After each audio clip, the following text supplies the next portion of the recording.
चौथा अध्याय राजा का सृष्टि विषयक प्रश्न और सुखदेव जी का कथा आरंभ।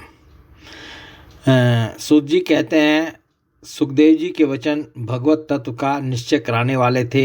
उत्तरानंदन राजा परीक्षित ने उन्हें सुनकर अपनी शुद्ध बुद्धि भगवान श्री कृष्ण के चरणों में अनन्य भाव से समर्पित कर दी। शरीर, पत्नी, पुत्र, महल, पशु, धन, भाई, बंधु और निष्कंटक राज्य में नित्य के अभ्यास के कारण उनकी दृढ़ ममता हो गई थी। एक क्षण में ही उन्होंने उस ममता का त्याग कर दिया। शौनकादि ऋषियों महामनस्वी परीक्षित ने अपनी मृत्यु का निश्चित समय जान लिया था, इसलिए उन्होंने धर्म, अर्थ और काम से संबंध रखने वाले जितने भी कर्म थे उनका संन्यास कर दिया। इसके बाद भगवान श्री कृष्ण में सुदृढ़ आत्म भाव को प्राप्त होकर बड़ी श्रद्धा से भगवान श्री कृष्ण की महिमा सुनने के लिए उन्होंने श्री सुखदेव जी से यही प्रश्न किया जिसे आप लोग मुझसे पूछ रहे हैं। परीक्षित ने पूछा, भगवत स्वरूप मुनिवर, आप परम पवित्र और सर्वज्ञ हैं। आपने जो कुछ कहा है वह सत्य एवं उचित है। आप ज्यों ज्यों भगवान की कथा कहते जा रहे हैं त्यों त्यों मेरे अज्ञान का पर्दा फटता जा रहा है। मैं आपसे फिर भी यह जानना चाहता हूँ कि भगवान अपनी माया से इस संसार की सृष्टि कैसे करते हैं। इस संसार की रचना तो इतनी रहस्यमयी है कि ब्रह्मा आदि समर्थ लोकपाल भी इसके समझने में भूल कर बैठते हैं। भगवान कैसे इस विश्व की रक्षा और फिर संहार करते हैं। अनंत शक्ति परमात्मा किन किन शक्तियों का आश्रय लेकर अपने आप को ही खिलौने बनाकर खेलते हैं। वे बच्चों के बनाए हुए घरौंदों की तरह ब्रह्मांडों को कैसे बनाते हैं और फिर किस प्रकार बात की बात में मिटा देते हैं। भगवान श्री हरि की लीलाएं बड़ी ही अद्भुत अचिंत्य हैं।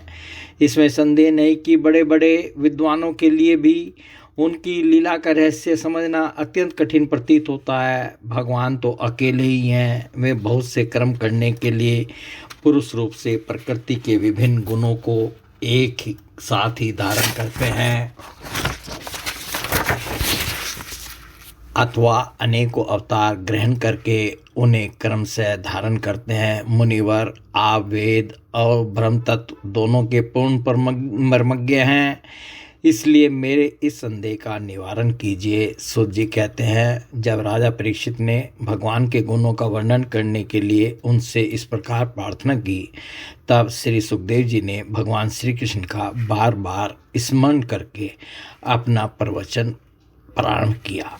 श्री सुखदेव जी ने कहा, उन पुरुषोत्तम भगवान के चरण कमलों में मेरे कोटि कोटि प्रणाम हैं, जो संसार की उत्पत्ति, स्थिति और प्रलय की लीला करने के लिए सत्व, रज तथा तमोगुण रूप तीन शक्तियों को स्वीकार कर ब्रह्मा, विष्णु और शंकर का रूप धारण करते हैं, जो समस्त चर अचर प्राणियों के हृदय में अंतर्यामी रूप से विराजमान हैं, जिनका स्वरूप और उसकी उपलब्धि का मार्ग बुद्धि के विषय नहीं है, जो स्वयं अनंत है तथा जिनकी महिमा भी अनंत है।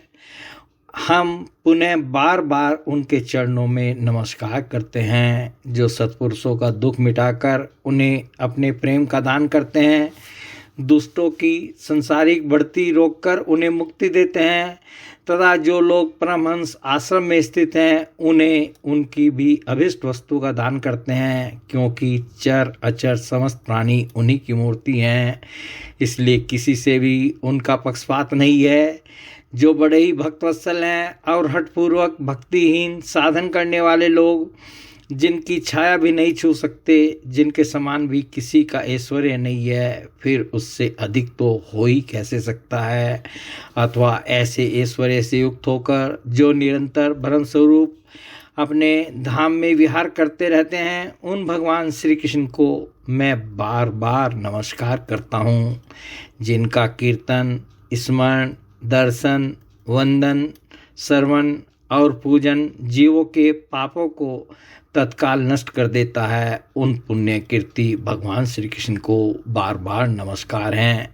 विवेकी पुरुष जिनके चरण कमलों की शरण लेकर अपने हृदय से इस लोक और परलोक की आसक्ति निकाल डालते हैं और बिना किसी परिश्रम के ही ब्रह्म पद को प्राप्त कर लेते हैं, उन मंगलमय कीर्ति वाले भगवान श्री कृष्ण को अनेक बार नमस्कार है।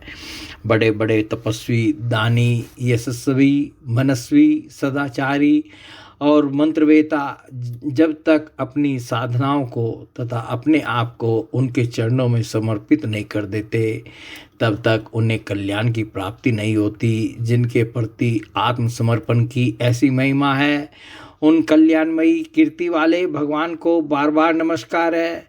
किरात, हून, आंध्र, पुलिंद, पुलकस, आभीर, कंक, यवन और खस आदि नीच जातियाँ तथा दूसरे पापी जिनके शरणागत भक्तों की शरण ग्रहण करने से ही पवित्र हो जाते हैं, उन सर्वशक्तिमान भगवान को बार बार नमस्कार हैं। वे ही भगवान ज्ञानियों के आत्मा हैं, भक्तों के स्वामी हैं, कर्मकांडियों के लिए वेद मूर्ति हैं, धार्मिकों के लिए धर्म मूर्ति हैं और तपस्वियों के लिए तप स्वरूप हैं। ब्रह्मा, शंकर आदि बड़े बड़े देवता भी अपने शुद्ध हृदय से उनके स्वरूप का चिंतन करते और आश्चर्यचकित होकर देखते रहते हैं।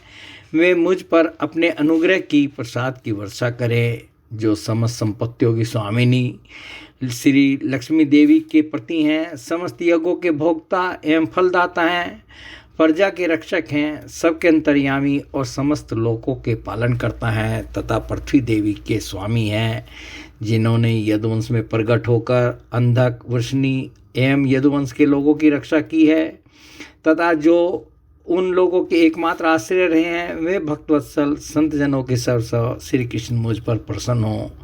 वेदवान पुरुष जिनके चरण कमलों के चिंतन रूप समाधि से शुद्ध हुई बुद्धि के द्वारा आत्म तत्व का साक्षात्कार करते हैं तथा उनके दर्शन के अनंतर अपनी अपनी मति और रुचि के अनुसार जिनके स्वरूप का वर्णन करते रहते हैं, वे प्रेम और मुक्ति के लुटाने वाले भगवान श्री कृष्ण का मुझ पर प्रसन्न हो। जिन्होंने सृष्टि के समय ब्रह्मा के हृदय में पूर्व कल्प की स्मृति जागृत करने के लिए ज्ञान की अधिष्ठात्री देवी को प्रेरित किया और वे अपने अंगों के सहित वेद के रूप में उनके मुख से प्रकट हुई, वे ज्ञान के मूल कारण भगवान मुझ पर कृपा करें, मेरे हृदय में प्रकट हों। भगवान ही पंच महाभूतों से इन शरीरों का निर्माण करके इनमें जीव रूप से शयन करते हैं और 5 ज्ञान इंद्रिय, 5 कर्मेंद्रिय, 5 प्राण और 1 मन इन 16 कलाओं से युक्त होकर इनके द्वारा 16 विषयों का भोग करते हैं। वे सर्वभूत में भगवान मेरी वाणी को